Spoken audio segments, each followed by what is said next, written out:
அதிகாரம் 42.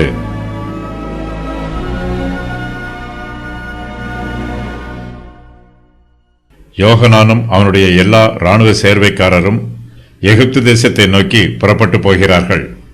ஒருவேளை அவர்களுக்கு பாபிலோன் தேசத்தை விட எகிப்து தேசத்தின் மீது விருப்பம் அதிகமாய் இருந்திருக்கலாம்.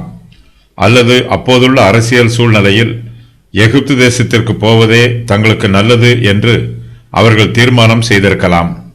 ஆனாலும் அவர்கள் தங்கள் மாம்சத்தின் பிரகாரம் செயல்பட விரும்பவில்லை. கர்த்தருடைய சித்தத்தையும் அவருடைய வழி நடத்துதலையும் தெரிந்து கொள்ள விரும்புகிறார்கள். எகிப்து தேசத்திற்கு போகும் விஷயத்தை பற்றி கர்த்தரை நோக்கி ஜெபம் பண்ணுமாறு யோகனானும் அவனுடைய இராணுவ சேர்வைக்காரரும் எரேமியாவிடம் கேட்டுக்கொள்கிறார்கள். கர்த்தர் எரேமியா மூலமாய் அவர்களுக்கு மறு உத்தரவு கொடுக்கிறார். அவர்கள் யூதாவிலேயே தங்கியிருக்க வேண்டும் என்றும் அப்போது அவர்களுக்கு கர்த்தருடைய பாதுகாப்பும் பராமரிப்பும் ஆசீர்வாதமும் கிடைக்கும் என்றும் எரேமியா சொல்லுகிறார். யோகனானும் அவனோடு கூட யூதாவின் மனுஷரும் எகிப்து தேசத்திற்கு போவதை கர்த்தர் தடை பண்ணுகிறார். அவர்கள் எகிப்திற்கு போனால் அங்கே அழிந்து போவார்கள். யோகனானும் அவனுடைய இராணுவ சேர்வைக்காரரும் கர்த்தருடைய சித்தத்தை அறிந்து கொள்ள விரும்பினார்கள். எரேமியா தீர்க்கதரிசி கர்த்தருடைய சித்தத்தை அவர்களுக்கு அறிவித்தார். ஆனால் அவர்களோ கர்த்தருடைய சித்தத்திற்கு கீழ்ப்படியவில்லை.